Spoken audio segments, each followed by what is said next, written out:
السلام عليكم يا سنة تالتة. يا رب تكونوا بخير وعلى خير ان شاء الله. فيديو اليوم من كتاب قطر الندى في الرياضيات الترم الثاني من صفحة 185 وحتى صفحة 192. الدرس رقم 5 في الفصل ال11 بعنوان مسائل كلامية على المحيط والمساحة. الدرس طويل شوية، هناخده في فيديو واحد وان شاء الله هنحله ونشرحه كمان بطريقة سهلة وبسيطة بحيث تقدروا تحلوا الأنشطة من غير ما ترجعوا للفيديو. ولو عجبكم الفيديو يا ريت ما تنسوش لايك للفيديو وخليكم معايا لاخر الفيديو. واللي اول مره بيشوف قناتي وعجبته القناه ما ينساش يشترك في القناه ويفعل جرس التنبيهات على الكل لو حابين يوصلكم اشعار بكل فيديو جديد بنقدمه على القناه. ونبدا بسم الله. اول نشاط معايا تعلم، بيقول لي تذكر الفرق بين المحيط والمساحه. احنا اخدنا قبل كده محيط المستطيل ومساحه المستطيل ومحيط المربع ومساحه المربع، وعارفين نقدر نجيب محيط اي شكل ومساحته. تمام يا حلوين. بيقول ان المحيط محيط الشكل اللي هو محيط المستطيل اللي قدامي ايه؟ مجموع اطوال اضلاع الشكل. محيط الشكل مجموع اطوال اضلاعه. قلنا ان المحيط بيكون خاص بالاضلاع الخارجيه، انما المساحه بتكون خاصه بايه؟ بالوحدات المربعه الداخله المكونه للشكل. عندي المحيط مجموع اطوال اضلاع الشكل، انما المساحه تقدر بعدد الوحدات المربعه المكونه لهذا الشكل. احنا عارفين الكلام ده كله. جايب لي مستطيل وجايب لي محيطه ومساحته. والمربع محيط المربع طول الضلع في 4 ومساحة المربع طول الضلع في نفسه. تمام يا حلوين. هنحل بقى أنشطة وهتوضح معانا الكلام ده. احنا الكلام ده بس ايه؟ مراجعة بسيطة على أول صفحة. بعد كده الصفحة 186 احسب محيطه ومساحة الأشكال الآتية. أول شكل معايا يا حلوين ده شكله كده ايه؟ مستطيل. تيجي نحسب محيطه ومساحته. محيط الشكل ده أو محيط المستطيل ده ايه؟ محيطه الطول زائد العرض في 2. الطول زائد العرض في 2 كام سنتي؟ يعني هنا كام؟ 1 2 هيبقى 2 سنتي، والعرض 1 2 3 هنعد 6 سنتي. يبقى المحيط هيساوي 2 زائد 6 ما بين قوسين الكل في 2. اللي احنا بنطبق محيط المستطيل او محيط الشكل اللي قدامي بيكون الطول زائد العرض في 2، وبنتكلم عن الوحدات الخارجية. 2 زائد 6 ب8، 8 في 2 ب16 سنتي. يبقى ده محيط اول شكل. المساحه مساحه المستطيل ايه يا حلوين؟ هو قايل لي كل الكلام ده. لو احنا مش حافظين ناسين القوانين اهو جايبها لي اهو. مساحه محيط المستطيل الطول زائد العرض في 2. طب مساحه المستطيل الطول في العرض. تمام. والمربع محيط المربع طول الضلع في 4 ومساحه المربع طول الضلع في نفسه. بنعيده تاني علشان نفتكر. مساحة المستطيل الطول في العرض يعني 6 في 2 بتساوي 12 سنتيمتر مربع. 2 ده رقم 2 ده على الميم الأخيرة بتاعت السنتيمتر يا حلوين، يعني سنتيمتر تربيع أو سنتيمتر مربع، أو أكتب كلمة مربع زي ما هنكتبها بعد كده. تمام. سنتيمتر مربع. قلنا المساحة ما أقولش سنتيمتر وقف، المساحة سنتيمتر مربع. محيط الشكل ده والشكل ده مربع، يبقى محيطه ايه؟ محيط المربع ايه؟ طول الضلع في 4. يبقى 4 طول الضلع عندي 4 في 4، طول الضلع في 4 بيساوي 4 في 4 ب16 سنتيمتر. طب المساحة مساحة المربع طول الضلع في نفسه، الأربعة هضربها في نفسها يعني في 4. 4 في 4 بتساوي 16 سنتيمتر مربع. ومنساش كلمة سنتيمتر مربع مع المساحة. المحيط اللي قدام الشكل اللي قدامي عندي هنا 6 وهنا 3. عرفت اللي هو 6 منين؟ هعد كده 1 2 3 4 5 6. الشكل الخارجي الضلع الخارجي للوحدة المربعة يا حلوين دي 1 2 3 4 5 6، يبقى هنا 6 سنتي. 1 2 3 يبقى هنا 3. تمام. يبقى الطول معايا 3 والعرض 6. يبقى المحيط الطول زائد العرض في 2. المحيط هيكون 3 زائد 6 ما بين قوسين الكل في 2. 3 و6 كام يا شطار؟ 9. 6 9 في 2 بتساوي 18 سنتيمتر. المساحة مساحة المستطيل قلنا الطول في العرض. نفتكر الكلام ده والقوانين دي مهمة جدا. الطول في العرض يبقى 6 في 3 أو 3 في 6 بتساوي 3 في 6 بتساوي 18 سنتيمتر مربع، ومنساش كلمة مربع. 2. احسب محيط ومساحة الأشكال الآتية. الأشكال اللي قدامي عايز المحيط والمساحة. يلا يا بطل. الشكل اللي قدامي المستطيل ده عايز محيطه. المحيط بيساوي ايه؟ الطول زائد العرض في 2. 3 زائد 4 الكل في 2، وحط اللي مجموع كده ما بين قوسين. 3 زائد 4 ما بين قوسين لوحدهم. 3 زائد 4 بكام يا بطل؟ ب7. 3 زائد 4 7 في 2 ب14، والمحيط يبقى 14 سنتيمتر مربع. طالما جايبهولي بالسنتي يبقى الناتج بالسنتي. المساحة مساحة المستطيل ايه؟ الطول في العرض 3 في 4 بتساوي 3 في 4 بكام؟ ب 12. انا كاتبه 2، 3 في 4 ب 12. اكتبوها 12 بقى لان انا ماسكه الفون بايد اليمين. الشكل اللي قدامي، المربع اللي قدامي ده محيطه. محيط المربع ايه يا حلوين؟ محيط المربع طول الضلع في 4، 6 في 4. 6 في 4 بكام؟ ب 24. طب مساحته طول الضلع في نفسه، يعني 6 في 6 بتساوي 36 سنتيمتر مربع. وما ننساش كلمة مربع مع المساحة. الشكل ده محيط المستطيل طول زائد العرض في 2، يعني 2 زائد 5 كل ما بين قوسين في 2.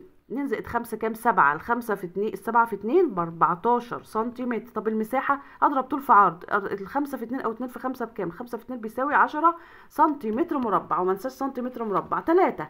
حل المسائل الكلامية الآتية. تريد سلمى شراء سجادة طولها 6 أمتار وعرضها 5 أمتار. أوجد محيط ومساحة السجادة.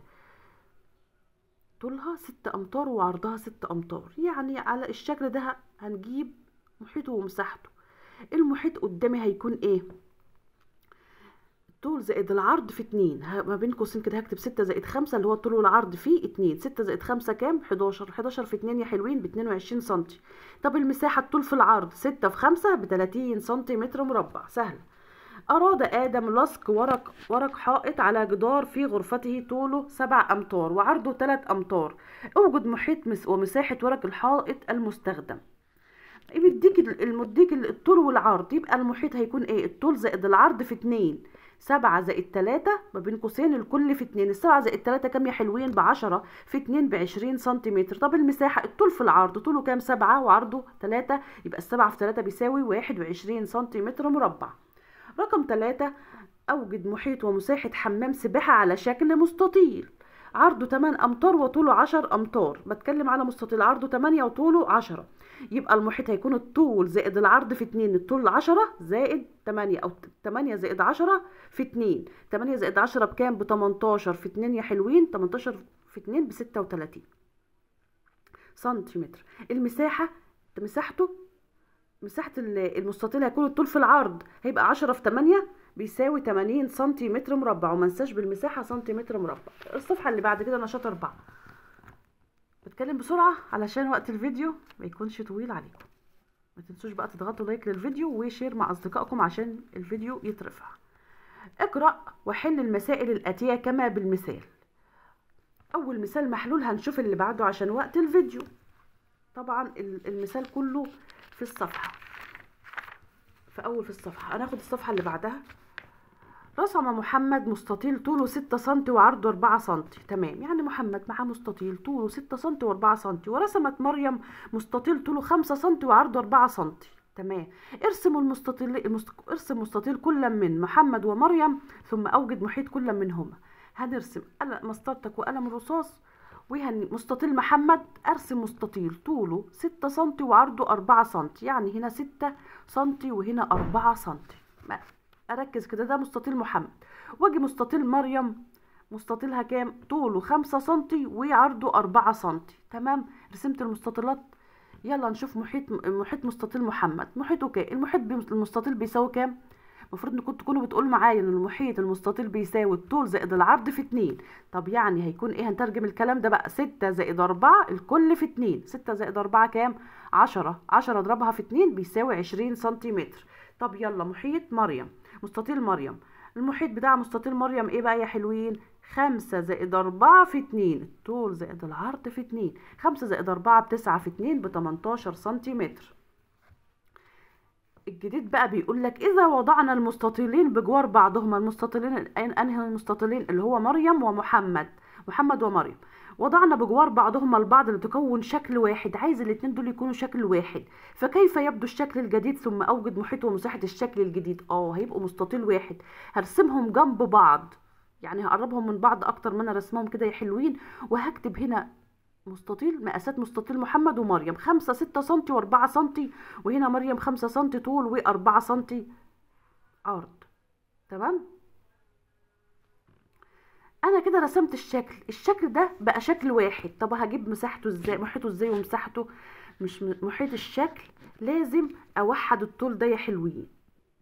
6 زائد 5 بيساوي 11 سنتي. يبقى طول الشكل اللي قدامي، مش هقول 6 و5، 6 زائد 5 بقى ب 11 سنتي، يبقى طوله 11 سنتي. هيبقى محيط الشكل الجديد يبقى 11 اللي هم اللي انا جمعتهم، كانوا شكلين وما جمعتهم في شكل واحد بقى بدل ما يبقى واحد 6 واحد 5 بقى كله 11. هيبقى 11 اللي هو الطول زائد 4 زائد العرض. اما يبقى شكل واحد دوت هيبقى العرض 4 زائد 4 في 2، يبقى 11 زائد 4 15 في 2 بيساوي 15 في 2 ب 30 سنتيمتر. طب المساحة، المساحة المستطيل اللي هو ايه؟ اللي هو الطول في العرض. طب انا عندي الطول 11 والعرض المفروض يكون ايه؟ 4. العرض 4، انا نسيت هنا وكتبت 2. 11 في 4 بيساوي 44. يبقى 11 في 4 عدلتها، 11 في 4 بيساوي 44. تمام. رسم أمجد مستطيل طوله 4 سنتي وعرضه 2 سنتي، ورسمت نيرة مربع طول ضلعه 2 سنتي. هو أمجد رسم مستطيل ونيرة رسمت مربع طول ضلعه 2. ارسم مستطيل أمجد ومربع نيرة واوجد محيط كل منهما. مستطيل أمجد هرسم مستطيل طوله 4 وعرضه 2، يبقى المحيط الطول زائد العرض في 2، هيبقى 4 زائد 2 الكل في زائد 2 الكل في 2. 4 زائد 2 بكام؟ في 4 و2، 4 زائد 2 بيساوي 6. هيبقى هنا 6 في 2 بيساوي 12 سنتيمتر. 4 زائد 2 في 6، أنا كنت ضربت 4 زائد 2 بتساوي 6 في 2، 6 في 2 ب 12 سنتيمتر. يبقى كده محيط مستطيل أمجد. مربع نيرة بقى قلنا 2 سنتي، هو طوله طبعا احنا عارفين المربع متساوي الأضلاع يبقى كله 2 سنتي. محيط المربع بيساوي كام؟ طول الضلع في 4، يبقى 2 في 4 بيساوي 8 سنتيمتر مربع. 8 سنتيمتر مربع. انا هنا كنت كتبت محيط المستطيل اتلخبطت، وهنا هو مربع. يبقى محيط المربع نكون حافظين القانون يا سنة تالتة. محيط المربع طول الضلع في 4. تمام. سنتيمتر مش مربع، هو مش مساحة. إذا وضعنا المستطيل والمربع بجوار بعضهما البعض لتكوين شكل واحد، فكيف يبدو الشكل الجديد؟ ثم أوجد محيط ومساحة الشكل الجديد اللي هو مربع ومستطيل أمجد. مستطيل أمجد ومربع نيرة هنرسمهم جنب بعض. هنا هيكون 4 سنتي وهنا 2. الطول هيكون 4 زائد 2 أو 2 زائد 4 بيساوي 6. يبقى الطول كله هيكون 6 والعرض هيكون ايه؟ 2. تمام.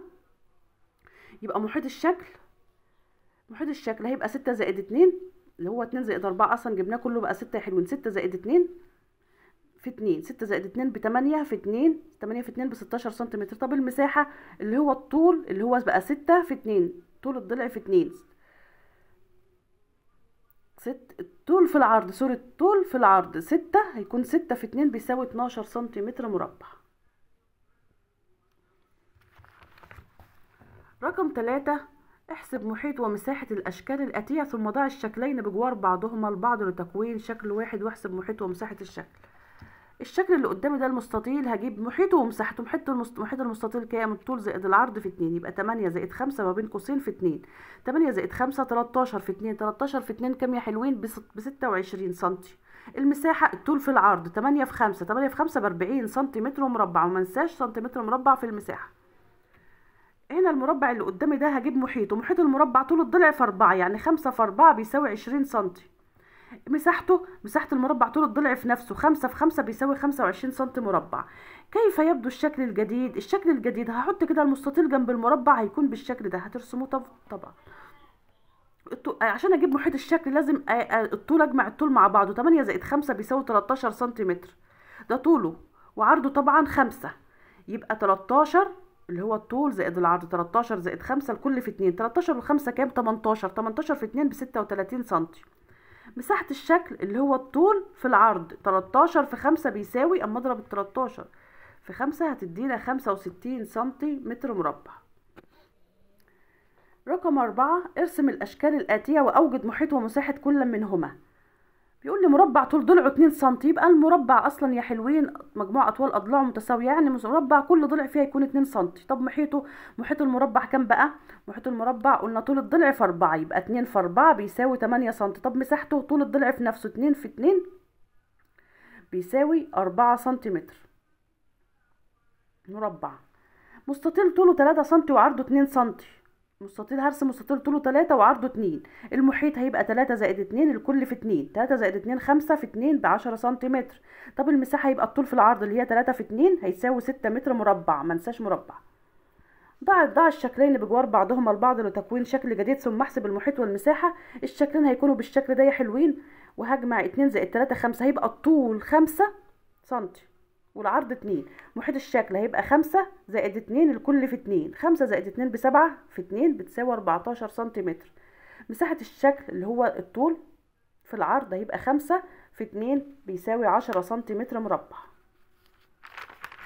الصفحة اللي بعد كده أشكال لها نفس المحيط. هنشوف الصفحة اللي بعد كده. يعني بيقول لي هنا إنه ده مستطيل طوله 8 سم وعرضه 4 سم. محيطه هيكون كام؟ 8 زائد 4 اللي هو الطول في العرض. 8 زائد 4 في 2 بيساوي 24. عندي المثلث طول ضلعه 8 سم هيكون محيطه 8 زائد 8 زائد 8 بيساوي 24. إذا كده الأشكال متساوية. تمام. نشوف الصفحة اللي بعد كده. ارسم وأكمل كما بالمثال. أول مثال محلول. هنشوف اللي بعده. حديقة على شكل مربع طول ضلعه 6 أمتار. ارسم مخططا لها ووضح أبعادها ثم احسب مساحتها ومحيطها. مربع طول ضلعه 6 أمتار يبقى المربع هنا 6 متر وهنا 6 متر وهنا 6 متر وهنا 6 متر. إنه إيه؟ أطوال المربع متساوية، أضلاع المربع متساوية في الطول. طب أجيب مساحتها اللي هو مساحة المربع اللي احنا راسمينه يا حلوين. المساحة بيساوي طول الضلع في نفسه هيكون 6 في 6 بيساوي 36 متر مربع. طب محيط المساحة مجموع أطوال أضلاعها أو طول الضلع في 4. هو جايبها لي هنا مجموع أطوال يبقى 6 زائد 6 زائد 6 زائد 6 بيساوي 24 متر. إذا رسمت شكل سداسي له نفس المحيط كيف سيبدو؟ له محيط اللي هو المحيط المربع ده اللي هو 4 اللي هو بقى أشكال إيه؟ متساوية في المحيط. لها نفس المحيط. عايزين محيط شكل كله 24 متر. يبقى أنا هرسم إيه؟ محيطه 24. يبقى أنا هرسم شكل سداسي يا ولاد اللي هو الشكل اللي له 6 أضلاع. شكل سداسي كل ضلع هيكون فيه ايه حلوين؟ 4 متر. اما اجي احسب المحيط مجموع اطوال الاضلاع هيبقى 4 زائد 4 زائد 4 زائد 4 زائد 4 اتكررت 6 مرات هيبقى بيساوي 24 متر. يبقى انا كده جبت شكلين لهما نفس اشكال لها نفس المحيط، المربع والشكل السداسي. تمام كده. الصفحة اللي بعد كده يا حلوين واخر صفحة معايا علشان وقت الفيديو. اللي ما ضغطش لسه لايك للفيديو يا ريت ما ينساش يضغط لايك للفيديو. اشترت فريدة لحجرتها سجادة مستطيلة الشكل طولها 7 أمتار وعرضها 5 أمتار. ارسم سجادة فريدة واحسب مساحتها ومحيطها. ارسمها كويس. السجادة هيكون هرسم المستطيل على ما هي على شكل مستطيل. الطول 7 متر والعرض 5 متر. تمام كده. مساحة السجادة بقى، مساحة المستطيل اللي قدامي ده ايه يا حلوين؟ مساحة المستطيل بيساوي الطول في العرض، يعني 7 في 5 بيساوي 35 متر مربع. محيط السجادة بيساوي الطول زائد العرض في 2، يعني 7 زائد 5 في 2 بيساوي 24. ازاي 24؟ عشان 7 زائد 5 12 و12 في 2 ب 24 متر. إذا اشترت هند سجادة لها نفس محيط سجادة فريدة. محيط سجادة فريدة اللي هو كام؟ 24، ولكنها ليست مستطيلة. كيف ستبدو سجادتها؟ وضح أطوال أضلاع وأوجد محيطها. الشكل ده هنرسم الشكل الإيه يا حلوين؟ الثماني. هو الشكل مش واضح أبعاده، ولأن هترسموا الشكل اللي هما ثماني الأضلاع وكل ضلع هيكون 3 سنتي. هجيب بقى المحيط مجموع أطوال أضلاع الشكل. محيط 3 زائد 3 زائد 3 زائد 3 هكررها 8 مرات. تمام. 3 هتتجمع مع نفسها 8 مرات وهتساوي اما اجمع ال3 8 مرات هيبقى 24 متر. هيبقى كده انا جبت شكل نفس ايه؟ نفس له محيط نفس محيط سجادة فريدة. تحدي الرياضيات بيقول لي وضح لتلميذك ان الشكل الجديد هو شكل محيط مجموع اطوال اضلاعه 24، مثلث طول ضلعه 8 او مربع طول ضلعه 6 او شكله سداسي طول ضلعه 4 امتار. احنا عملنا الثماني طول ضلعه 3 امتار. تمام يا حلوين. بيقول لي تحدي الرياضيات. ارسم 3 مستطيلات بجوار بعضهما البعض. طول كل مستطيل 3 سم وعرضه 2 سم. يعني هرسم مستطيلات جنب بعض. كل مستطيل له 3 سنتيمتر طول و2 عرض بالشكل ده.